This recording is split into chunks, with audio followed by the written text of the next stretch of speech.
kita nak potong dekat garisan sini sebab part atas ni kita nak simpan untuk handle. Jadi kita masukkan ke dalam mesin ni, okey. Dan kamu tengok dekat bahagian tebing sana, letakkan garisan yang kita buat tadi tu betul-betul di atas tebing. Okey, kamu positionkan betul-betul. Okey, tengok belah sana juga. Okay, kalau tak nampak boleh gerakkan pelik ni lah. Tengok betul-betul kedudukan di atas tebing. Okey, pastikan position dia betul. Kita nak elakkan dari pemotongan yang silap. Ni tengok belah sini pula. Okey, duduk atas tebing betul-betul. Belah sana kita letak atas tebing betul-betul. Okey, bila dah position macam tu, kita pun pijak. Okay, kepingan plate tu akan jatuh bawah mesin. Okay. Dan kita tengok angkat sikit stepper ni untuk tarik. Okay. Dia potong dekat garis yang kita nak. Kemudian yang kedua baru potong yang tepi ni. Tepi ni dengan tepi ni. Okay. Yang hem 10 mm ni kena ada. Jangan silap potong dekat sini, potong kat atas. Kita potong 3 bahagian ni dulu. Jangan lupa kutip bahagian yang telah dipotong ni dan kita letakkan kat dalam tong scrap. Okay. Jadi masa melakukan step ni, kita kena pastilah apa bahaya yang ada dekat sini. Okay. Tangan, okay, kita hati-hati dengan jari kita, jangan termasuk bawah blade. Lepas tu workpiece yang tajam. Okay, workpiece ni tajam, jadi kena pegang dengan berhati-hati. Risiko bahaya ini yang tajam blade ni adalah datangkan kecederaan pada jari. Kemudian yang ketiga, kita kena tahu cara untuk mengawal bahaya tu, hazard itu. Iaitu dengan fokus, okay, berhati-hati, okay, dan tak buat kerja dengan gopoh lah. Okay. Jadi setiap step di dalam sheet metal forming ini, kamu kena pasti bahaya ataupun hazard. Kemudian kamu kena pasti dia punya kesan, akibat ataupun risiko. Dan kemudian kamu kena pasti cara mencegah dia ataupun kontrol. Handle kita letak tepi dulu. Sekarang kita nak potong bahagian ni, yang L shape ni.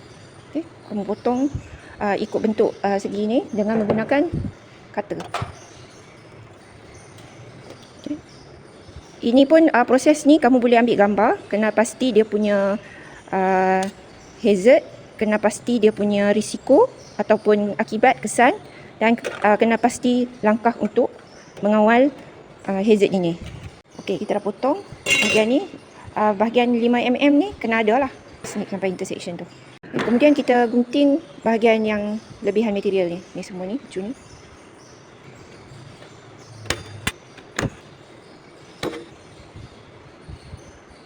Ini kita snip tadi.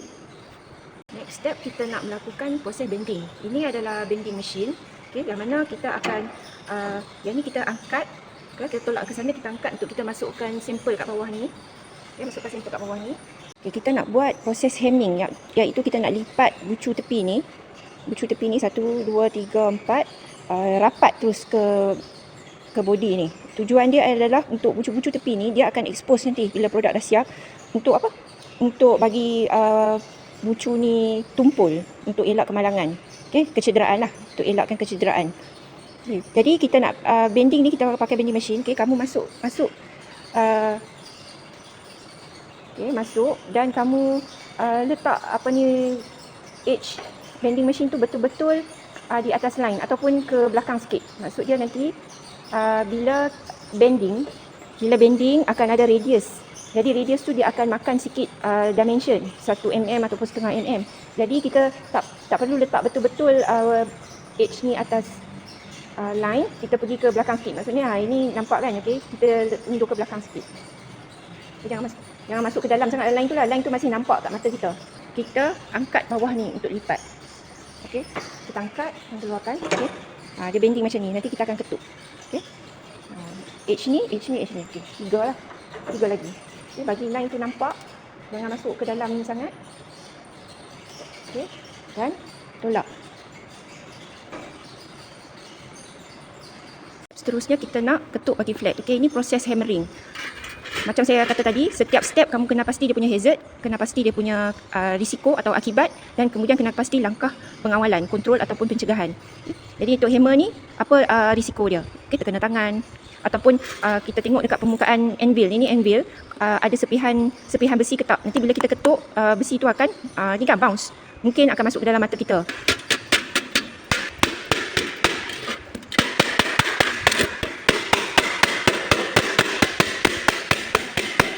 Kita dah ketuk dan kamu tengok dekat tepi ni masih tak kemas lagi lah. Dia tak betul-betul flat.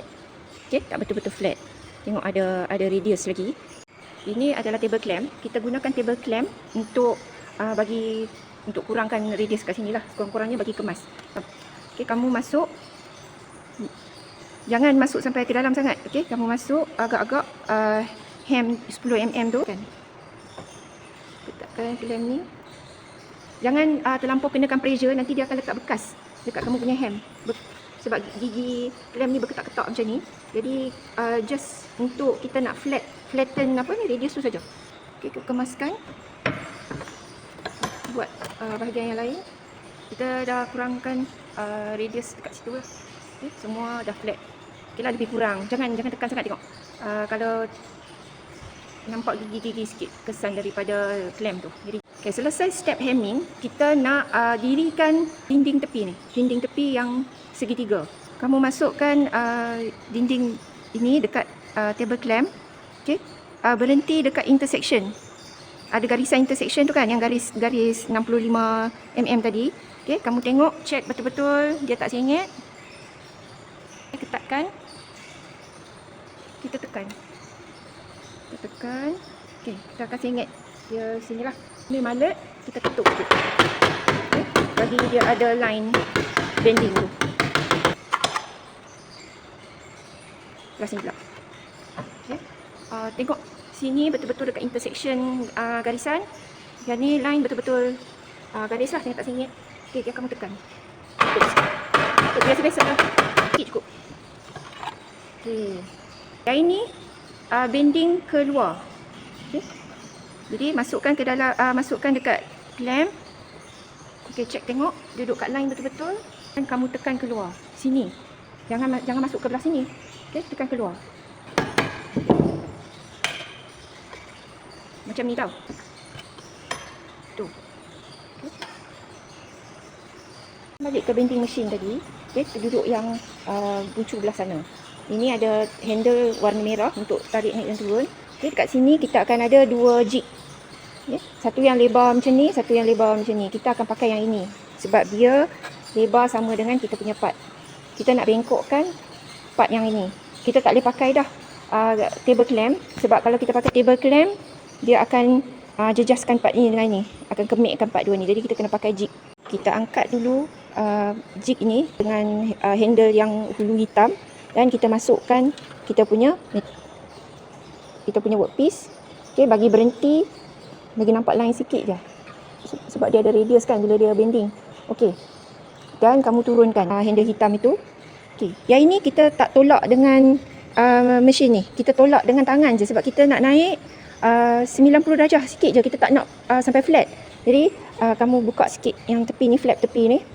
Okay. Kita tolak naik dengan tangan. Macam ni. Kita tolak naik dengan tangan. Kita angkat balik handle hitam. Keluarkan. Okay. Jadi dia macam ni.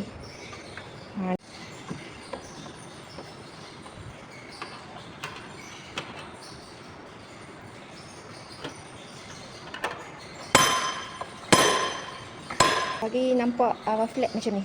Dari. Okay. Yang 10mm duduk kat depan. Yang 5mm duduk di atas macam ni. Jangan sengit. Okay. Bagi nampak visible dan selari macam ni.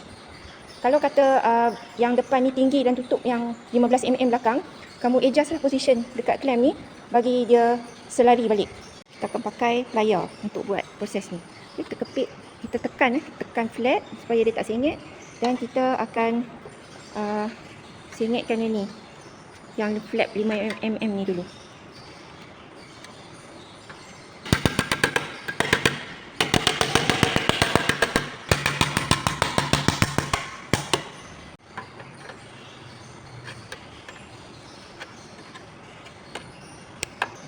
Bagi yang 5mm tu, pegang yang 10mm di depan dulu. Jangan bagi sengit lagi, bagi tegak dulu. Kita akan lipat lagi sekali untuk menyambungkan dua dinding ni lah. Dua section ni. Kita ketuk.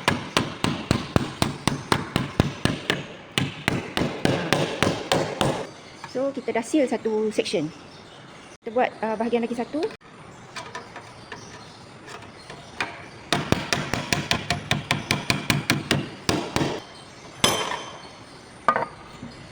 Handle panjang 100, yang mana dekat 30mm kita akan lipat lah. Jadi satu section panjang 70, satu section panjang 30. Lebar dia free. Kamu nak ambil selebar material ni pun boleh. Check dululah yang mana yang tepat 90. Okey, yang ni pun boleh. Kita tandakan 100mm. Kita buat garisan. Okey, garisan. Kemudian kita nak lipat nanti dekat 30. Lepas tu kita dia jadi L shape, kita nak pegang kan. Jadi bila kita nak pegang dengan tangan, kita punya bucu ni, tepi ni kena tumpul lah untuk elakkan kecederaan kan. Jadi kita nak buat hem kiri kanan. Okay. Hem kamu terpulang, kamu nak buat selebar 10mm ataupun 5mm. Kalau ikut drawing, hem dia lebar 5mm. Kalau rasa susah nak lipat hem 5mm, kita buat hem 10mm. Jadi kita buat garisan sepanjang 10mm dekat sini. Macam tu. Okay. Kita nak buat garis daripada sini lebar 30mm, berjarak 30mm untuk dia punya section lipatan. Okay, gitu. Lepas tu kita buat siap-siap lah tanda. Di 30mm ni kamu tandakan tempat untuk kita nak tebuk lubang nanti. Okay, kita buat jarak yang seimbang. Okay, buat jarak seimbang. Jadi ini berlebar 30mm. Jadi kamu buat satu di sini, satu di sinilah, duduk di tengah-tengah elok-elok. Dan dia ni lebar berapa? 3. Jadi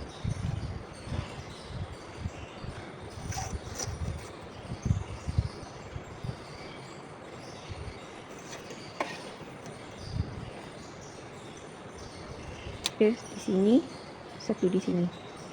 Kita buat tongkah. Okay, jadi kita potong hem dan bending. Saya dah potong, kemudian saya bending pakai bending machine tu untuk dapatkan bengkok yang sekata macam ni lah. Okay, saya sarankan semua urusan yang kita nak hammering, kita jangan buat dekat meja work table tu, kita buat dekat anvil ni. Okay, kalau kita ketuk dekat meja tu, katalah dekat meja tu ada 4 orang dalam kumpulan kamu, 4 orang ketuk dekat meja tu, dia akan bagi impact dekat meja tu, dan apa serbuk metal halus yang ada atas meja tu yang kita tak nampak akan ikut terbang naik dan masuk mata. Jadi kita nak elakkan benda tu lah. Jadi kita ketuk di sini. Okay, jadi kita ketuk saja bagi flat.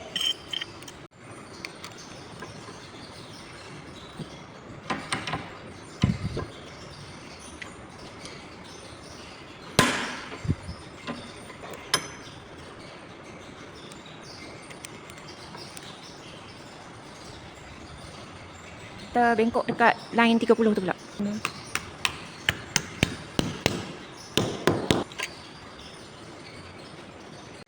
Kita nak sambung handle dekat sini.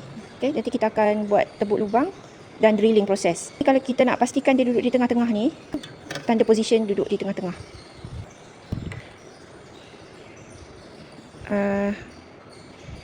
Buat tanda. Okay, dan buat garisan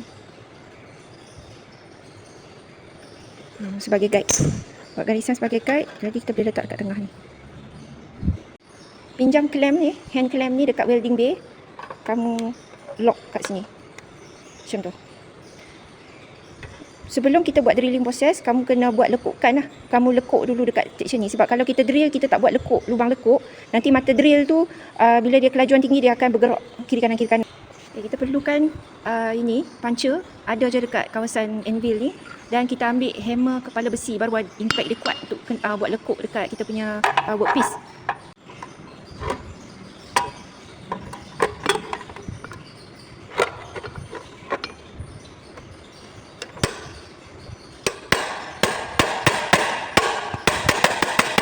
Lubang lekuk satu kat sini, satu dekat sini. Rivet lah, rivet yang kita guna untuk buat penyambungan. Okay, jadi tadi kita dah buat lekukan. Okay, kita buat lekukan. Klem tu kita tak buang lagi, kita pergi buat proses drilling. Kita tebuk lubang supaya tembus ke belakang ni lah. Okey, tembus ke belakang ni, tembus ke belakang workpiece. Okey, bila dah sudah ada 2 lubang tu, kita jangan buka lagi klem. Kita masukkan rivet. Bahagian paku rivet yang panjang ni kita akan masukkan ke dalam lubang rivet. Okey, kita ada alat yang nama rivet dan kita akan buat riveting di arah sini. Kita masukkan bucu yang tumpul ni, yang lebar ni masuk ke dalam dan kita akan kepit lah rivet tu. Kita kepit rivet tu sampai putus dan dia akan seal macam ni, jadi kemas. Okay, kita bukan rivet belah sini. Kita nak bahagian yang tak kemas ni duduk di belakang, tak nampak. Kita nak yang belah terdedah macam ni, kita nampak kemas. Nampak kepala rivet yang flat macam ni.